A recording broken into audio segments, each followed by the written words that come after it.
साथियों नमस्कार, प्रिय विद्यार्थी नमस्कार। आज के इस वीडियो में हम कक्षा 12 में जो मुख्य मुख्य छंद है उनके बारे में बात करेंगे। तो आज की इस वीडियो में हम गीतिका और हरि गीतिका छंद के बारे में पढ़ेंगे और इसके बाद पाठ्यक्रम में जो जो छंद है उनके बारे में विस्तार से भी पढ़ेंगे। तो आज का अपना टॉपिक है वो है गीतिका हरि गीतिका छंद। तो जैसा कि आप यहाँ पे देख रहे हैं स्क्रीन पर, मैं आज गीतिका छंद के बारे में बता रहा हूँ। तो इस छंद की विशेषता ये है, लक्षण ये है कि गीतिका एक मात्रिक छंद है, यानी आप कह सकते हैं सममात्रिक छंद, क्योंकि इसमें 4 चरण होते हैं और चारों चरणों में समान मात्राएं होती है और मात्राएं हैं वो प्रत्येक चरण में 14 और 12 के योग से कुल कितनी 26 मात्राएं होती है। मतलब प्रत्येक चरण में मात्रा होती है 26। जैसे ये चरण है, इसके अंदर मात्रा 26 है, लेकिन इसमें है क्या 14 और 12 पर अपने को रुकना है। यति होती है वो कितने पे होती है 14 और 12 दोनों को मिलाकर एक पंक्ति में मात्राएं कितनी होती है 26। और इसके अंत में लघु और गुरु स्वर होता है, लघु और गुरु वर्ण होता है। आप ये कह सकते हैं लघु और गुरु वैसे स्वर ही होते हैं, क्योंकि वो व्यंजन के साथ मिलने पर वो अक्षर बनता है। तो इसका उदाहरण कुछ इस प्रकार आप देख सकते हैं कि जैसे ये पहला उदाहरण मैंने यहाँ पे बताया है कि हे प्रभु आनंददाता ज्ञान हमको दीजिए, यानी यह पहला चरण इसका पूरा हुआ है। और इसमें मात्राएं यदि हम बात करें तो हे की मात्रा यहाँ पे 2, प्र की 1, भो की 2, आ की 2, न की भी 2 ऊपर अनुस्वार लगाए, द की 1, दाता इनकी भी 2, ज्ञान की 2, न की 1, है की 1, मैं की 1, को की 2 और फिर दी की 2। और ये लघु है तो 1 और ये है तो 2। मतलब यहाँ पे यदि हम मात्रा की बात करें तो यहाँ पर मात्रा है वो 14 और 12 के योग से इस पहले पद में मात्राएं हुई है वो हुई है 26। इसी प्रकार ये चारों चरण हैं, इनके अंदर मात्राएं हैं 26। तो हम कह सकते हैं कि यह जो उदाहरण है जो आप यहाँ पे देख रहे हैं, यह उदाहरण किस छंद का है, वो है गीतिका छंद का। तो आप बिल्कुल आश्वस्त हो सकते हैं। आपको पहली पहचान ये करनी है कि पंक्ति के अंदर कुल इस पंक्ति में यानी प्रत्येक पद में कुल कितनी मात्राएं हो रही है। उसमें यदि मात्राएं 26 हो रही है और 26 के बाद आप ये देखें कि रुकना कहाँ है, हे प्रभु आनंददाता ज्ञान हमको दीजिए, तो हम यहाँ आनंददाता के बाद रुकते हैं। तो यहाँ पे 14 और इसके आगे 12 यानी कुल मिला के मात्राएं होगी 26।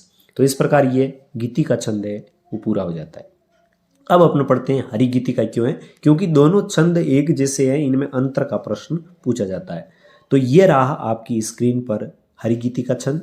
और हरि गीतिका छंद की विशेषता क्या बताइए कि यह एक हरि गीतिका एक सममात्रिक छंद है। सीधी सी बात है, सममात्रिक है क्योंकि सभी पदों में मात्राएं बराबर है। इसमें कुल 4 चरण होते हैं और प्रत्येक चरण में 16 और 12 के योग से 28 मात्राएं होती है। हमने पढ़ा कि गीतिका में कितनी थी 14 और 12 के योग से 26 मात्राएं, और इसमें क्या है 16 और 12 के योग से 28 मात्राएं। इसमें 16वीं और 12वीं मात्रा पर यति होती है और अंत में लघु गुरु स्वर का प्रयोग अधिक प्रचलित है। इसका भी उदाहरण यदि आप ध्यान से देखेंगे तो इस उदाहरण में क्या दे रखा है कि मेरे इस जीवन की तू, यहाँ पर मात्रा 16 हो गई, सरस साधना कविता यहाँ पे मात्रा 12 हो गई, यानी कुल मिला के मात्रा यहाँ पे कितनी होगी 28।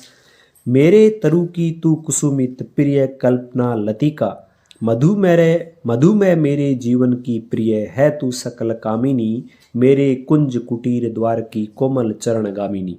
यदि हम इस प्रकार इस पूरे पद को देखें तो इस पद के अंदर प्रत्येक चरण है, प्रत्येक चरण में 16 और 12 के योग से कितने 16 प्लस 12 के योग से प्रत्येक चरण में मात्राएं हैं 28। तो आप इस प्रकार इन दोनों छंदों के लक्षण हैं वो भी देख के इनमें भेद क्या है उस भेद को क्लियर कर सकते हैं। और उदाहरण आप आसान उदाहरण हैं, इनको आप पढ़कर परीक्षा में उदाहरण भी ये आप लिख सकते हैं, क्योंकि कई बार प्रश्न परिभाषा का पूछा जाता है, कई बार दोनों के अंतर का पूछ लिया जाता है, तो कई बार छंद का उदाहरण भी पूछ लिया जाता है। तो सबसे पहले हम बात कर लेते हैं वसंत छंद की। और उस छंद में यदि एक तरीके से आप देखोगे तो आपको इतना याद रखना है नत जरा। क्या याद रखना है नत जरा। नत जरा का मतलब यह है कि न फोर नगण, तय फोर तगण, जय फॉर जगण और रा फॉर रगण। यानी कुल मिला के हम कह सकते हैं कि इसमें एक नगण, एक तगण, एक जगण और एक रगण के योग से, यानी हर गण में 3 वर्ण होते हैं, तो कुल मिला के इसमें 12 वर्ण होते हैं। और इसको पूरी तरीके से यदि आप समझेंगे तो कुछ ये इस प्रकार होगा कि यह एक समवर्णिक छंद है, यानी इसके चारों चरण हैं उसमें 12-12 वर्ण होते हैं। और इन चारों चरणों में क्रमशः, यानी क्रमशः का मतलब सबसे पहले एक नगण आएगा, फिर एक तगण आएगा, फिर एक जगण आएगा, फिर एक रगण आएगा। यानी कुल मिला के जो ये वर्ण होंगे इनकी संख्या हो जाएगी आपके 12। ये वर्णिक छंद है। अब इसका एक बहुत ही आसान सा उदाहरण मैंने खुद बनाया है, वो आपको मैं बताता हूँ। जैसे आपकी स्क्रीन के ऊपर आप इसमें देख रहे हैं कि सजग शालीन सुधीर कामना, परक पाताल सुबोध धारणा, सफल साकार सुशील योजना, कर्ण आसार सुदीप हौसला। मतलब ये कुल मिला के 3-3 गणों से मैंने उदाहरण बनाए हैं। मतलब ये नगण का उदाहरण है, न के बाद तगण है तो ता रा जय, यानी ये तगण का उदाहरण है। फिर नत जरा, ये जय भा न जगण का उदाहरण है।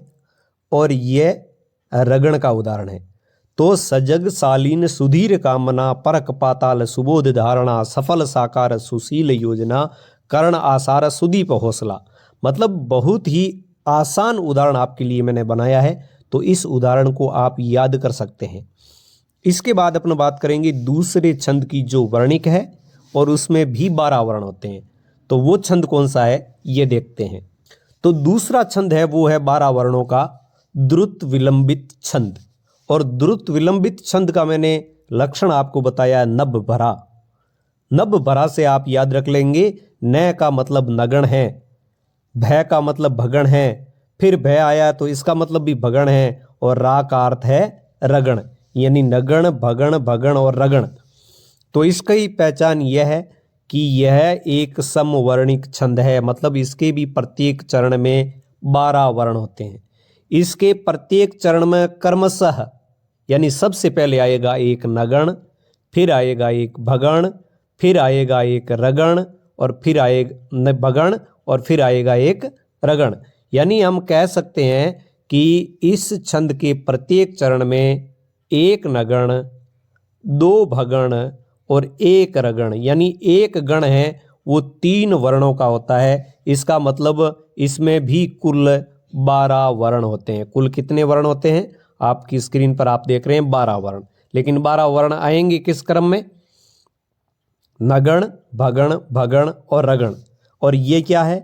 यह एक समवर्णिक छंद है, यानी इसके भी प्रत्येक चरण में जो वर्ण हैं वो बराबर होते हैं। तो प्रिय विद्यार्थियों ध्यान दें, वसंत छंद और द्रुत विलंबित छंद दोनों वर्णिक है, दोनों समवर्णिक है, और दोनों के प्रत्येक चरण में 12 वर्ण होते हैं। लेकिन एक में होता है नभ भरा यानी द्रुत विलंबित में, और एक में होता है नत जरा यानी नगण, तगण, जगण और रगण। ये है तो वो वसंत है, लेकिन नगण, भगण, भगण और रगण है तो वो द्रुत विलंबित है। अब द्रुत विलंबित का एक आसान सा उदाहरण आपके सामने,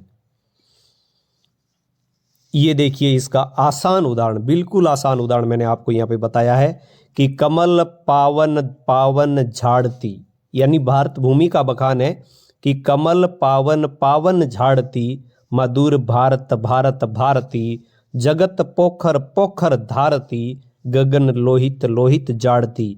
जाड़ती मतलब ये जड़ाती है गगन में।